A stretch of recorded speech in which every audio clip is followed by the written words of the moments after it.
Hello everyone, Bible believers around the world, and after a very, very long wait, we are finally back with the Japheth series. Now, this episode is going to be taking a huge curve in subject compared to our last episode.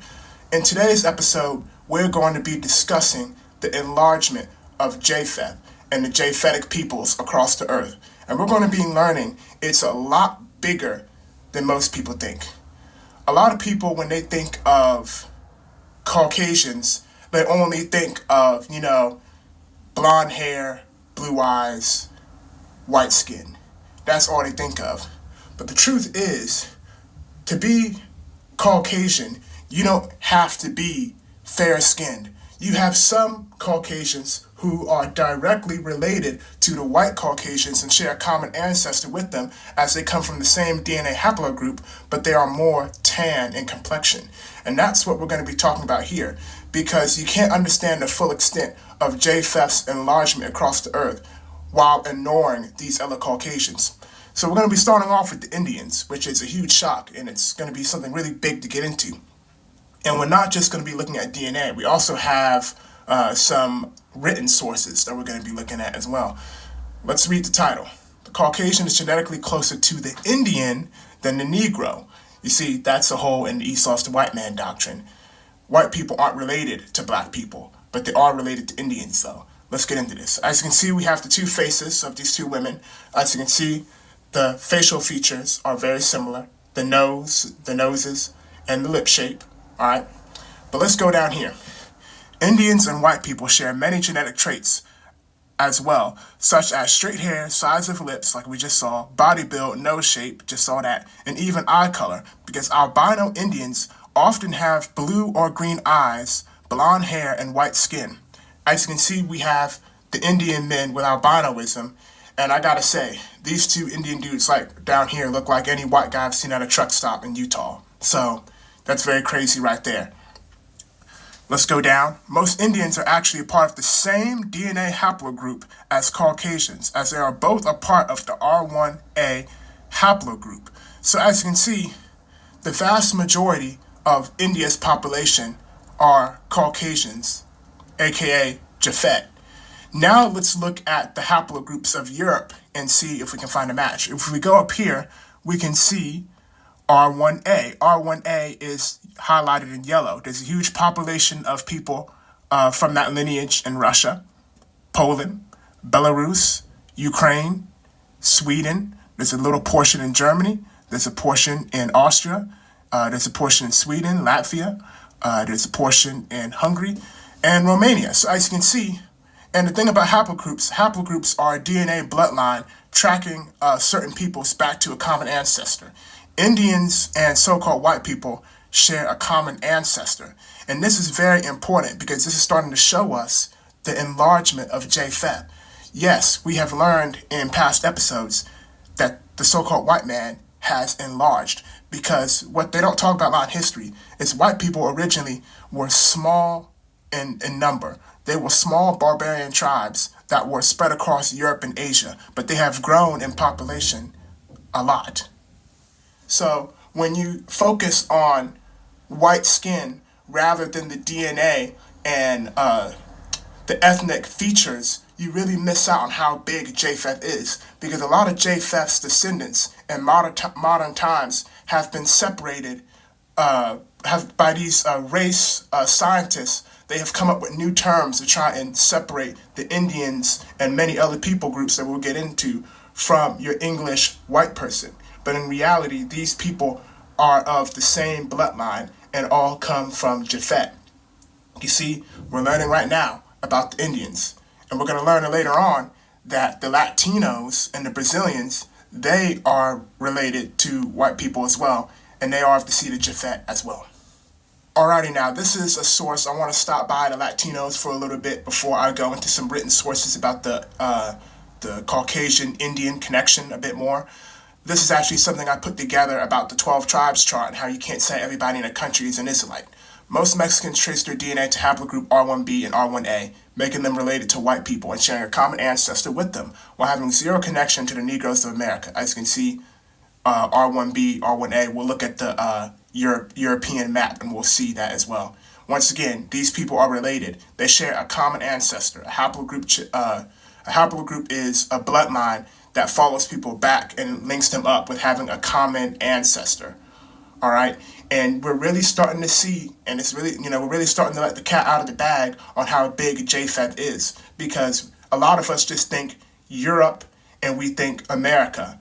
But it starts to become shocking, and we start to realize how big they have become when we realize the Mexicans are Japheth, we realize the Indians are Japheth, the Europeans are Japheth, the Americans are Japheth, and we're going to realize, we're also going to go into the part where not just the enlargement, we're on the enlargement right now, but the dwell in the tents of Shem part, where a lot of these Middle Eastern countries, like Iran and Syria, those people that they're showing on TV and have, invaded those countries are Japheth as well.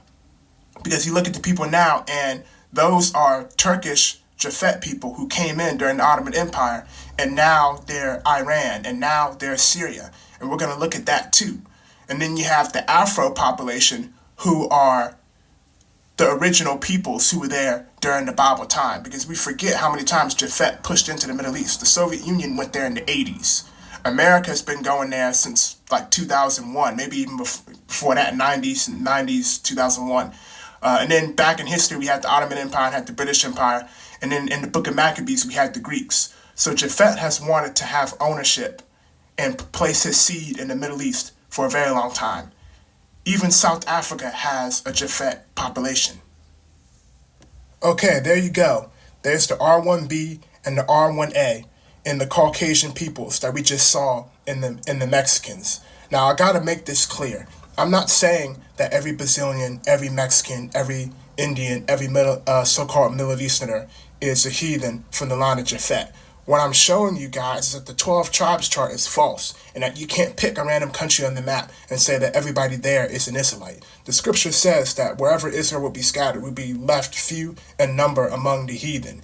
And when you look at the DNA sources and the lineages, the vast majority of the people of Mexico are Caucasian Caucasoid types who are related to white people and go back to Japheth. The same thing with a lot of the Middle Easterners and with the Indians. All right, as a good friend of mine, sons and daughters of the Covenant of Yah, pointed out, there's Israelites in India, but the Israelites are not the majority. The majority are Japheth types, and we're really starting to see, like I said, we're letting the cat out of the bag to see how large Japheth really is. Okay, I'm going to cover the Middle East real quick. I will come back and talk about the Middle East a bit more in the next episode so we can really get deeper into Yah shall enlarge Japheth, and that he shall dwell in the tents of Shem. Right now, we're just covering the enlargement part with the Latinos and the Indians. We'll get to in the tents of Shem a little bit later, but here's a little bit of a nugget of what's to come about the tents of Shem. So this one's a bit controversial because this man in the suit, very bad man, not popular. But we're not here to support his political agenda. We are here to talk about his ancestors and his features. As you can see, this is the Syria army. Look at the Caucasian features. Look at the Japheth features. And we're going to be able to link this up with DNA and prove as well. And we'll be able to prove that these guys come from the same lineage as the average white guy in Utah or in Britain. Let's keep going. Right here, we have some Syrian women. Once again, it's very similar to the Indian situation, where they have the white, so-called white features, the small lips, the narrow nose, and the straight hair, but they are darker in complexion than the palest white person from Europe. That doesn't mean that they're not Japheth. That doesn't mean they're not related. The DNA proves it. Just like you may have some Israelites who are lighter than you have, and have some Israelites that are darker, but you still share the same common ancestor. All right. And now let's look at Iran. Here's what I'm assuming is a family of Iran women. And right here, see the features. And we can look back at pre-Ottoman Empire, pre-Soviet Union, pre-America, and see this is not what the people of the Bible look like. This is not what Esau and the Edomites look like. This is not what Ishmael looks like. This is not what Moab looks like. This is Japheth dwelling in the tents of Shem. Alrighty now, here's something that I really want to read. Now we're having a bit of biblical linking and not just DNA. This is going to be super cool right here. So I believe this is actually, I found this on an Arab's website. So let's take a look. Early history shows that the Japhethites split into two groups. One group settled in the region of present-day India and Central Asia, and the other group in the European theater. Indo-European languages originate from those people who migrated through Western Eurasia, Europe, near the east, Anatolia, and the Caucasus. So you get that Caucasus Mountains, Get the one Westerner's like, go back to the Caucasus Mountains. Well, the Caucasus Mountains has to do with Japheth, not Esau. Together, they form what is known as the Indo-European family of nations. Both of these divisions trace their ancestry back to Japheth. For example, early Aryans, I can't make a reference to where that comes from. They'll probably take the video down because, the guy with the mustache from World War II. We all know him.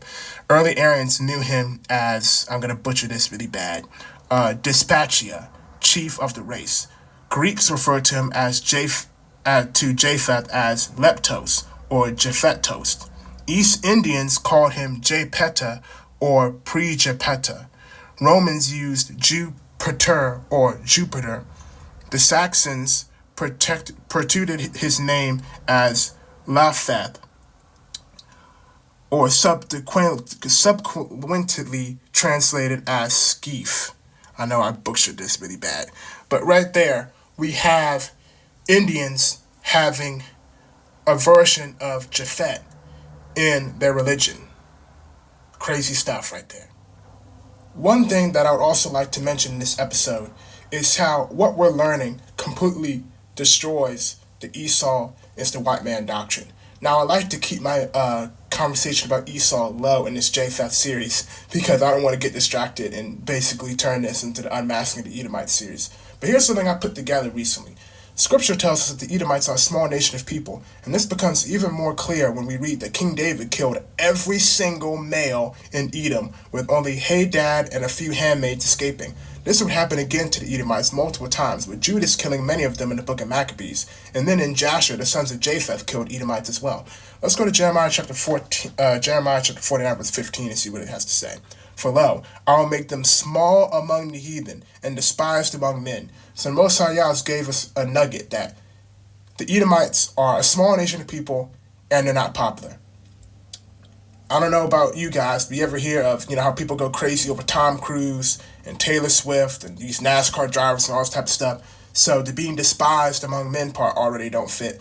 And the being small part, we're starting to let the cat out of the bag and show how huge the Caucasian race is, the so-called Caucasian race. There's only one race, the human race, but that's a story for another day. Let's go to 1 Kings 11 and 16. 1 Kings 11 and 15. This is what this quote mentioned. For it came to pass when David was in Edom, and Lobi, the captivity of hosts, was gone VP to bury the slain after he had smitten every male in Edom. For 6 months did Lobi remain there with all of Israel, until he had cut off every male in Edom. So you see, how do you grow a population? You need men to be able to put their seed in the women. And Edom had no men except for Hadad, and we're only assuming that the handmaids that he had were Edomites. They were Edomites, but we're assuming that they were men. As you can see, David cut off every man in the land of Edom. You may have had few abroad living in Egypt, maybe, but we're not going to theorize. We're going to go with the scriptures. Obadiah, behold, I make thee small among the heathen, thou art greatly despised. That lines up with what Jeremiah just said. Now let's go over here. The small size of the Edomites is the complete opposite of the Caucasian, as they are the majority of the population in the United States, Canada, India, Mexico, Brazil, Colombia, Europe, Iran, Syria, Argentina, South Africa, Iceland, Australia, New Zealand, and other pockets of populations in other Middle Eastern countries, as well as having small numbers of people in China and the Philippines, and making the Caucasian people on the earth in the billions of population. You see, doesn't line up.